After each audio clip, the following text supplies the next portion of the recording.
여러분, 혹시 최근 유튜브나 틱톡에서 화려한 이목구비를 강조하는 도우인 메이크업을 보신 적 있으신가요? 몇 년 전만 해도 중국 화장품은 디자인이 촌스럽거나 한국 제품을 베낀 가짜라는 인식이 강했습니다. 하지만 지금 시장 판도가 뒤집히고 있습니다. 가성비와 짝퉁의 대명사였던 C뷰티가 압도적인 자본력과 트렌디한 마케팅을 앞세워 우리 안방은 물론 글로벌 시장에서 K뷰티를 매섭게 위협하고 있기 때문입니다. 실제로 최근 관세청 무역 통계를 보면 우리나라의 중국 화장품 수입액이 1년 사이에 84% 급증하며 사상 최대치를 기록했습니다. 젊은 층을 중심으로 제품력이 좋고 패키지가 예술이라며 입소문을 타고 대형 플랫폼까지 당당히 입점하고 있죠. C뷰티가 어떻게 이렇게 빠른 속도로 성장해 K뷰티를 위협하게 되었는지 그 숨겨진 세 가지 비밀을 파헤쳐 보겠습니다. 첫 번째 비결은 바로 한국 기술력의 흡수입니다. 많은 소비자가 중국 화장품 기술을 저평가하지만 여기엔 엄청난 반전이 있습니다. 여러분이 아시는 그 중국 화장품들 상당수가 한국 화장품 제조사들이 만들어주고 있기 때문입니다. 세계 화장품 ODM 시장의 강자인 한국의 코스맥스와 한국콜마는 중국 현지에 대규모 법인과 공장을 두고 있습니다. 실제로 이들의 매출을 올려주는 핵심 고객사가 바로 성장하고 있는 중국의 로컬 뷰티 브랜드들입니다. 중국 브랜드들은 돈만 주면 한국 최고의 공장에서 최고 수준의 기술로 제품을 뚝딱 만들어냅니다. 여기에 더해 중국 거대 자본들이 한국 대기업 출신의 베테랑 연구원들을 파격적인 조건으로 영입해갔습니다.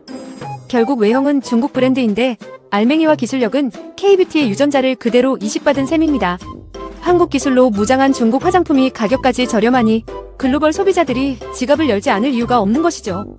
두 번째 이유는 압도적인 비주얼 전략과 SNS 마케팅입니다. 과거 K뷰티의 강점은 투명한 피부 표현과 심플한 패키지였습니다. 하지만 지금의 젠지 세대는 SNS에 올렸을 때 한눈에 시선을 사로잡는 화려하고 독특한 것에 열광합니다. 중국의 대표 브랜드 플라워노즈의 제품을 보면 정교한 문양과 공주풍의 패키지로 소장 욕구를 자극합니다. 중국의 메이크업 트렌드는 이목구비를 재창조하는 화려한 색조가 중심인데 이는 틱톡이나 쇼츠 같은 숏폼 영상에서 시각적 쾌감을 주기에 완벽한 콘텐츠가 됩니다. 중국 브랜드들은 자국에서 검증된 숏폼 마케팅 공식을 그대로 가지고 글로벌 틱톡과 인스타그램을 공략했습니다. 한국의 젊은 소비자들도 SNS를 통해 C뷰티를 힙하고 트렌디한 문화로 자연스럽게 받아들이게 된 것입니다. 세 번째는 가장 심각한 문제입니다. 바로 K뷰티의 핵심 수출 시장인 일본, 동남아, 중동에서 벌어지는 중국산 위조품과 저가 공세입니다. 최근 전 세계적으로 K뷰티가 역대 최대 수출액을 기록하며 날아오르자 이에 편승해 중국에서 만든 가짜 한국 화장품이 기승을 부리고 있습니다. 우리 정부와 업계가 위조 화장품 대응 민관협의체를 구성했을 정도입니다.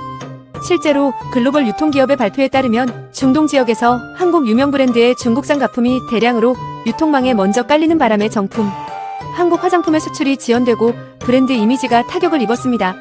전문가들은 정교하게 만들어진 중국산 가품이 동남아 전역으로 유입되면서 국내 중소 인디 브랜드들의 수출 전선에 큰 부담을 주고 있다고 분석합니다. 정품 C뷰티는 정면으로 치고 들어오고 뒤에서는 가짜 K뷰티 제품들이 한국 브랜드의 신뢰도를 갉아먹는 상황입니다. 그렇다면 정말로 K뷰티는 이대로 무릎을 꿇게 될까요? 국내 화장품 업계 전문가들은 위협적인 것은 맞지만 패닉에 빠질 단계는 아니라고 말합니다. 두 시장의 본질적인 경쟁력 구조가 완전히 다르기 때문입니다. 첫째는 문화적 팬덤의 차이입니다.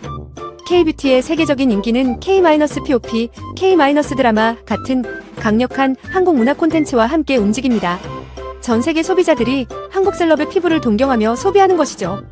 반면 C뷰티가 글로벌 주류가 되려면 중국 문화 전반에 대한 글로벌 팬덤이 먼저 형성되어야 하는데 이는 단기간에 기술이나 자본만으로 채울 수 없는 영역입니다. 둘째는 기초 화장품의 장벽입니다. C뷰티가 강세를 보이는 분야는 주로 반짝 유행을 타는 색조 화장품입니다. 반면 K뷰티 수출의 75% 이상을 차지하는 핵심 무기는 세럼, 토너, 크림 같은 기초 스킨케어입니다. 피부에 직접 흡수되는 기초 제품은 색조보다 훨씬 높은 기술력과 오랜 임상, 데이터, 높은 브랜드 신뢰도가 필요합니다. 이 부분만큼은 중국이 쉽게 따라오기 힘든 K뷰티만의 절대적인 영역입니다. 실제로 K뷰티는 발빠르게 중국 의존도를 낮추고 미국, 유럽, 일본 등 포스트 차이나 시장 개척에 성공했습니다. 특히 미국이 사상 처음으로 중국을 제치고 한국 화장품의 최대 수출국으로 등극했으며 국내 브랜드들은 글로벌 시장에서 폭발적인 성장을 이어가며 체질 개선을 완벽히 끝마쳤습니다. 결국 C뷰티의 추격은 K뷰티에게 강력한 경고 신호이자 성장의 촉매제가 되고 있습니다. 중국 화장품이 한국 ODM 기술을 흡수해 품질을 높이고 화려한 패키지와 쇼폼 마케팅으로 우리 턱밑까지 쫓아온 것은 부인할 수 없는 사실입니다. 이제 단순히 메이드 인 코리아라는 이름만으로는 글로벌 시장에서 살아남을 수 없는 완전한 무한 경쟁 시대 레드오션이 열린 것입니다.